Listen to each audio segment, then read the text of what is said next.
Coming to the last topic which is Hansi Flick के अंदर क्या टैक्टिकल चेंजेस होने चाहिए बारसा में, क्या हम लोग एक्सपेक्ट कर सकते हैं फॉर्मेशन वाइज। ये काफ़ी एक इंटरेस्टिंग सेगमेंट होने वाला है बिकॉज लास्ट सेगमेंट में लास्ट पॉडकास्ट हमने कवर किया था कैसे जब हांसी फ्लिक बार्सिलोना में आया है तो क्या क्या चीज़ें टेबल पे लेके आ रहा है एंड उन चीज़ों में किन किन चीज़ों पे हमें एज बार्सिलोना एडजस्ट करना पड़ेगा। बिकॉज डेफिनेटली हांसी फ्लिक कुछ चीज़ें लेके आ रहा है, कोई अप्रोच लेके आ रहा है, बार्सा कोई कुछ और अप्रोच है, एक मिडिल ग्राउंड पे आना ज़रूरी है। Barcelona can not convince or should not convince Hansi Flick to adjust to the ways of Barcelona. फिर पॉइंट क्या है एक नए मैनेजर को लेके आने का? If anything Barcelona should be adjusting to Hansi Flick's way of managing, his philosophy. तब कोई फायदा है एक नए मैनेजर का इम्प्रिंट देखने का। And so keeping that in mind, जो करंट स्क्वाड है बार्सिलोना की, इसके साथ हमें क्या एक्सपेक्ट करना चाहिए, क्या फॉर्मेशन होनी चाहिए हांसी फ्लिक के अंडर। हमने लास्ट सेगमेंट में लास्ट पॉडकास्ट में कवर किया था कैसे हांसी फ्लिक यूजुअली प्रेफर्स अ 4-2-3-1। ऐसा नहीं है कि उसने अलग फॉर्मेशंस नहीं खिलाए, उसने 3 एट द बैक भी खिलाया हुआ है, 4-3-3 भी खिला सकता है जो कि बार्सा की प्रेफर्ड फॉर्मेशन रहती है। आई थिंक उसका जो बेस्ट निकल के आया which was under Bayern Munich, it was in a 4-2-3-1 and it kind of also supports the philosophy that he operates with which is long balls काफ़ी होंगी, पोजेशन इंपॉर्टेंट है बट सेकेंडरी। प्राइमरी क्या है जो मैंने लास्ट टाइम बताया था, primary objective is to reach the box of the opposition as quickly as possible. इसीलिए हम लोग देखते हैं काफ़ी सारी लॉन्ग बॉल्स वो यूज़ करता है, वरना वो स्लो पेशेंट बिल्डअप वाला पोजीशन जो है यूज़ कर सकता था, जो कि बार्सिलोना करती है, जहाँ पे वो बॉल को बहुत ट्रैवल कराती है through passing instead of running themselves. ये नहीं होने वाला हांसी फ्लिक के अंदर। हांसी फ्लिक के अंदर बहुत इंटेंस रनिंग होगी, बहुत इंटेंस वर्क रेट होगा, प्रेशरिंग बहुत इंटेंस होगी, ऑल आउट अटैकिंग होगी and long balls will be a crucial part of it. Possession आएगा बट उतना नहीं आएगा शायद जितना बार्सिलोना देखते हुए आई है। सो 4-2-3-1 अगर हांसी फ्लिक के फिलोसफी का बेस्ट निकाल के आता है, I would say Barcelona should be adjusting to a 4-2-3-1 then, and it is not something new. Barcelona ने बहुत बार 4-2-3-1 में खेला हुआ है under different managers. Recent example लेना कोमन का ले लो, जब ग्रीजमैन, मेसी, कुटिन्हो सब साथ में थे तो। So it is not something new. अब क्या हमारे पास वो रिक्वायर्ड पर्सोनेल है, स्क्वाड में वो रिसोर्सेज हैं कि हम इस फॉर्मेशन में खेल पाएँ? Not exactly, which is why once again इस सेगमेंट से हमें पता चल जाएगा कि कौन कौन से बंदे हमें ट्रांसफर मार्केट में चाहिए, वो भी समझ में आ जाएगा। अगर हम लोग एक 4-2-3-1 खिला रहे हैं, ऑफकोर्स गोलकीपर हमारा टर स्टेगन ही होगा, उससे मुझे कोई डाउट नहीं है। सेंटर बैक्स और फुल बैक्स क्या होने चाहिए? We will draw parallel with the 1920 Bayern Munich and हम लोग रोल्स को आइडेंटिफाई करने का सोचेंगे, ठीक है। ऑफकोर्स कुछ रोल्स को वो बार्सिलोना के हिसाब से मॉडिफाई करेगा Hansi Flick, but will try to be as closely replicable to the 1920 Bayern Munich as possible. Centre backs में से एक सेंटर बैक तो अराहो डेफिनेटली होने वाला है, कोई क्वेश्चन ही नहीं है। क्वेश्चन आता है सेकंड सेंटर बैक कौन होना चाहिए। अब यहाँ पे कई लोग कुबार्सी का नाम देंगे, ठीक है। इनिगो मार्टिनेज तो कोई बड़ी बात नहीं, छोड़ दे क्लब, तो उसको भी मैं कंसिडर नहीं कर रहा हूँ। हम फर्स्ट चॉइस टीम बना रहे हैं। कुबार्सी क्या क्रिस्टेंसन के ऊपर होना चाहिए? कई लोग बहुत स्ट्रॉन्ग केस बना रहे हैं कुबार्सी के लिए कि भाई वो बंदा स्टार्टर होना चाहिए, उसका ball distribution is like nobody else, has impressed a lot in the limited chances that he has gotten. I highly disagree. I think Christensen should still be the first choice, because तुम फिर से वही गलती कर रहे हो जो कि तुमने बाकी प्लेयर्स के साथ करी है, पेड्री के साथ, गावी के साथ, यमाल के साथ कर सकते हो कि भाई इस एज पे 17 साल 18 साल की उम्र पे तुम हर मैच स्टार्ट करा दो, बंदे की इंजरी हो जाए, वो कभी रिकवरी ना कर पाए। Plus he is not even that mature. Christensen is around 10 years older, he is in his prime right now, and लोग बड़ी इजीली भूल जाते हैं क्रिस्टेंसन कुबार्सी के स्टार्ट करने से पहले लोग बोलते थे हमारा बेस्ट बॉल प्लेइंग डिफेंडर है, बेस्ट डिस्ट्रीब्यूशन है उसका पीछे से, तो वो भी वो क्वालिटी पोजेस करता है। I don't see why people forget it so easily. I think Christensen deserves to start. उसने बहुत अच्छा खेला हमारे लिए, he has punched way above the expectations in my opinion, तो डेफिनेटली उसको वहाँ पे होना चाहिए। कुबार्सी फॉर श्योर एक अंडर स्टडी की तरह उसको रेगुलरली गेम टाइम देते रहो, ऐसा नहीं कि उसको एकदम आइसोलेट कर दो। ही should be the next centre back in line, वो तो मैं बिल्कुल मानता हूँ, बट सीधा स्टार्टर ही बना दोगे तुम लोग हर मैच में उसको, वो तो बहुत ही बेवकूफ़ी होने वाली है। So I am having Christensen alongside Araujo. अब कई लोग कहेंगे कूंडे क्यों नहीं होना चाहिए? दो रीजन है। पहली बात तो कूंडे शायद एक राइट बैक की तरह खेले, अगर उसको सेंटर बैक की तरह खेलना है आई डोंट थिंक कूंडे और अराहो की सेंटर बैक पेयरिंग वर्क करती है। Both of them have a tendency to break their line and move forward, थोड़े डिस्ट्रॉय टाइप के सेंटर बैक वो हो जाते हैं। कूंडे पर्टिकुलरली अगर एज अ सिर्फ स्ट्रिक्टली सेंटर बैक की तरह कह रहे हो तो in a 2 centre back formation ही does not work that well. 3 centre backs वाली फॉर्मेशन में he still has a better chance of defending the attackers in a more predictable way, because उसकी defensive awareness just for a 2 centre back formation is not that good enough in my opinion. So Kounde would not be there as a second centre back, it should B Christiansen. इसका मतलब कि क्या फिर कूंडे को right back होना चाहिए? 2 perspectives देता हूँ। पहला है हाँ होना चाहिए, because quite frankly he has been a great right back in the last season, कोई बंदा इसको डिनाई नहीं करेगा। तो क्या वो सेंटर बैक राइट बैक नहीं हो सकता? नहीं, डेफिनेटली हो सकता है। बासो उसको यूज करते हुए आ रही है 1 साल से, वैसा बड़ा सीमलेस ट्रांजिशन होगा। दूसरा रीजन क्या है क्यों नहीं होना चाहिए? बिकॉज हांसी फ्लिक के अंडर वी हैव सीन जो अल्ट्रा अटैकिंग फॉर्मेशन लेके जाता है, it is always nice to have proper fullbacks, not a center back turned into a fullback. For example, the difference between Guardiol and Cancelo. एक center back turned fullback है और एक naturally एक fullback बंदा है. It is always nice to have 2 proper fullbacks, जो कि genuinely में फील्ड को expand करके उसकी width को exploit करके एकदम टच लाइन को हक करते हुए क्रॉसेस डाल सकते हैं, डॉन्टिंग रन्स बना सकते हैं, पेस होगी उनमें बहुत ज़्यादा। कूंडे में बहुत ज़्यादा पेस नहीं है, going forward he is not that good जितना कि कोई एक अटैकिंग फुल बैक होगा। तो वो क्वालिटीज़ वो लैक करता है। अब इसमें एक हैक पता क्या है, एक कैच पता क्या है, कि अगर आप याद करो 19-20 की बायर्न म्यूनिख को, तो उसमें राइट बैक पे किमिच खेलता था मोस्टली। वो खुद भी एक बहुत बड़ा प्रॉपर फुल बैक नहीं है, अटैकिंग फुल बैक नहीं है। तो शायद वो रोल को रेप्लिकेट करते वक्त Hansi Flick will make peace with the fact कि कूंडे एक राइट बैक बन सकता है। जब ये पॉइंट आ जाता है ना कि किमिच भी राइट बैक था वहां पे, तब आपको लगता है कि शायद कूंडे भी फिर ये बन सकता है। बट क्या फिर लेफ्ट बैक कोई एक ऐसा सेंटर बैक को बना सकते हैं जस्ट लाइक कूंडे? नहीं, आई थिंक वहां पे कॉम्प्रोमाइज नहीं हो सकता। उस टाइम पे डेविस था लेफ्ट बैक, यहाँ पे it has to be either Balde और कैंसेलो।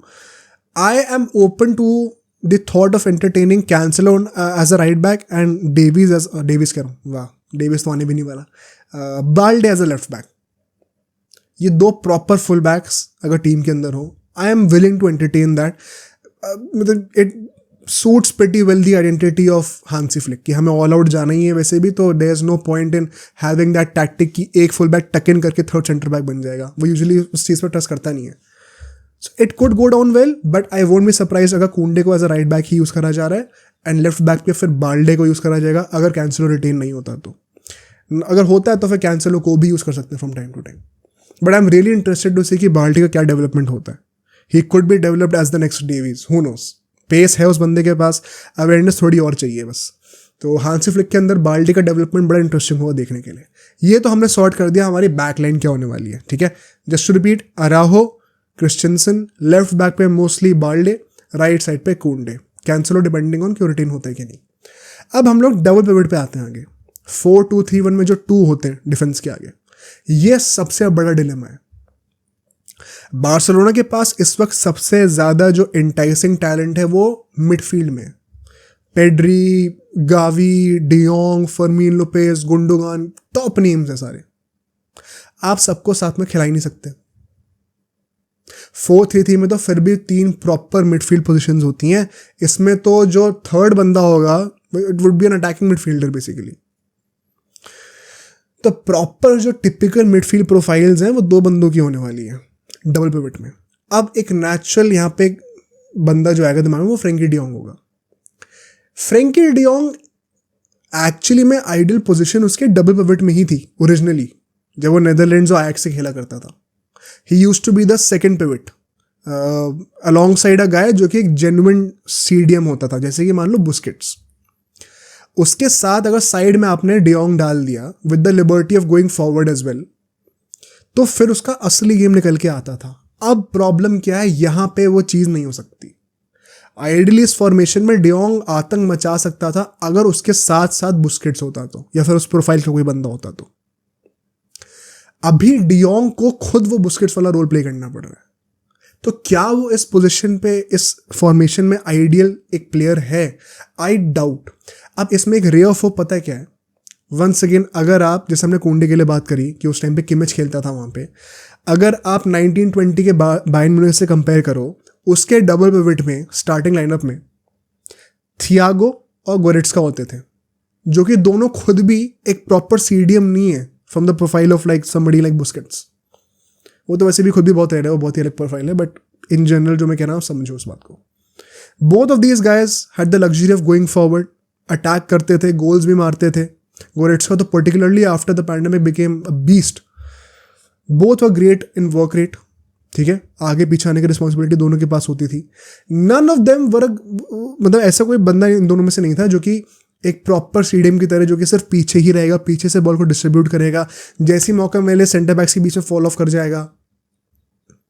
एक प्रॉपर ऑन पेपर वैसा कोई सीडीएम था नहीं उनके पास। They used to operate with two border line box to box midfielders. क्या बार्सिलोना के साथ भी वो चीज करी जा सकती है, where Frankie de Jong, despite not having a proper CDM next to him, is still given the liberty to go forward? कर सकते हैं, बिकॉज उस टाइम पे भी किया था। अब क्या इस बार्सिलोना की टीम में इतना ज़्यादा स्किल सेट है कि वो कर पाए?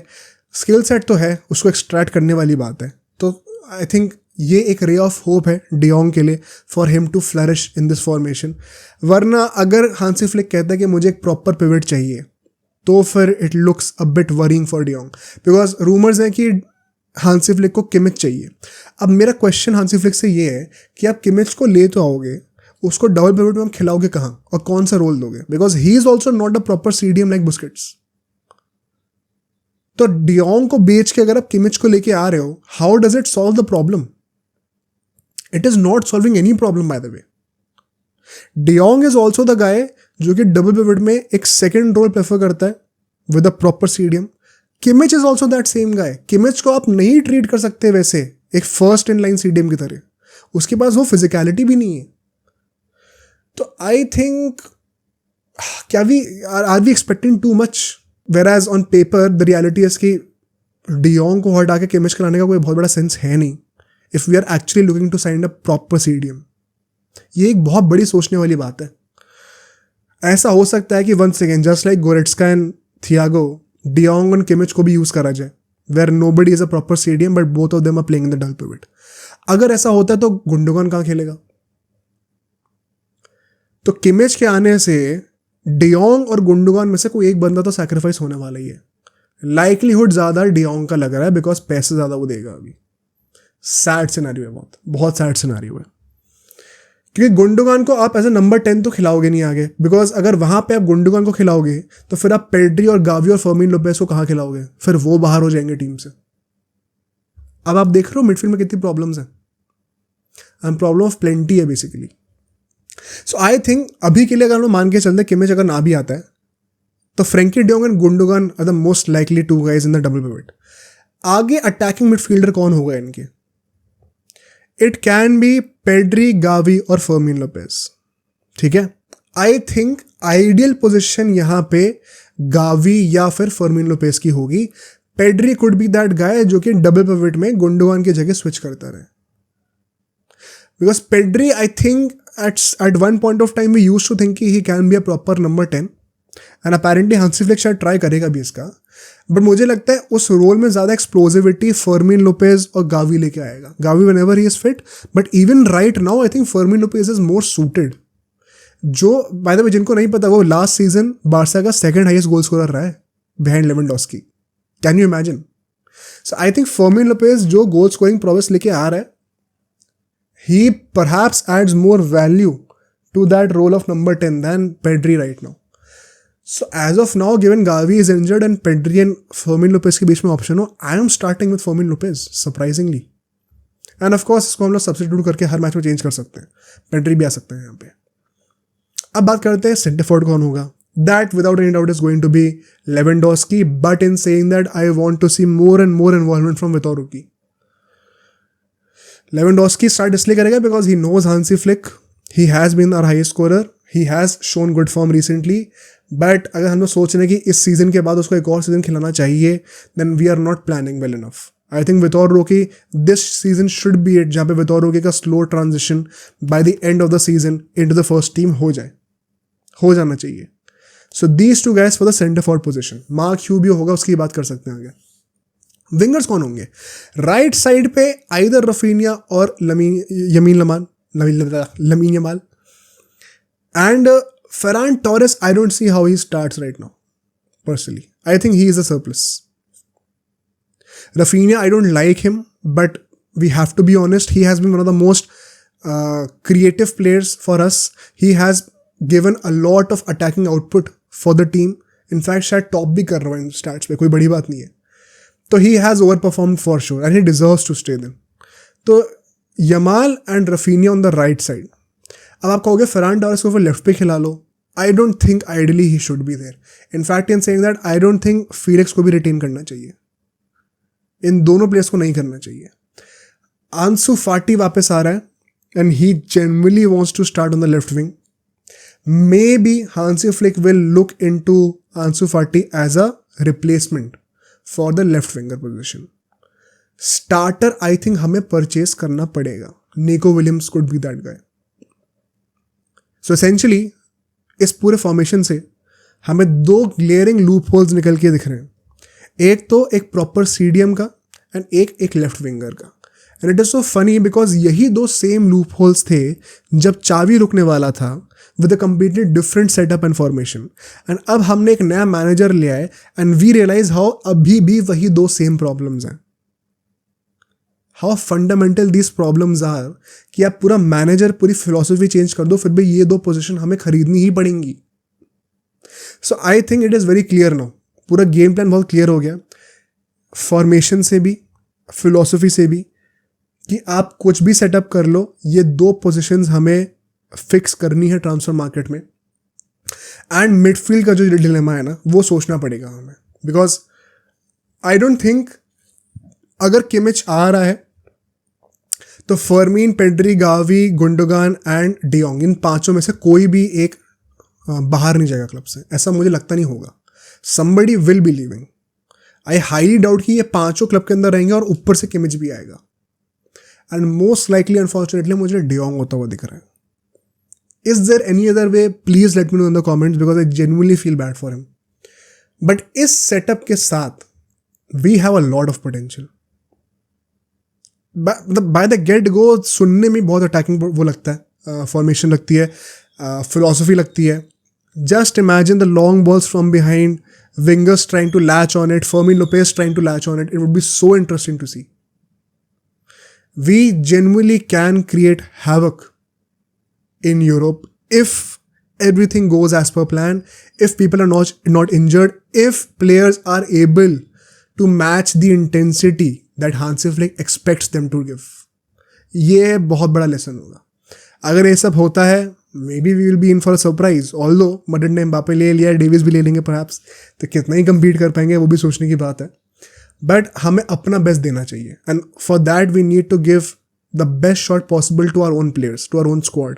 उसके लिए होपफुली ये दो पोजिशंस पे हम लोग ट्रांसफर मार्केट पे कुछ अच्छा काम करके लाएंगे एंड हांसी फ्लिक को पूरा भरोसा देंगे कि भाई तू चला अपने हिसाब से फॉर्मेशन को जैसे चलाना चाहता है एंड जो प्लेयर्स को चाहिए वो मिलेंगे.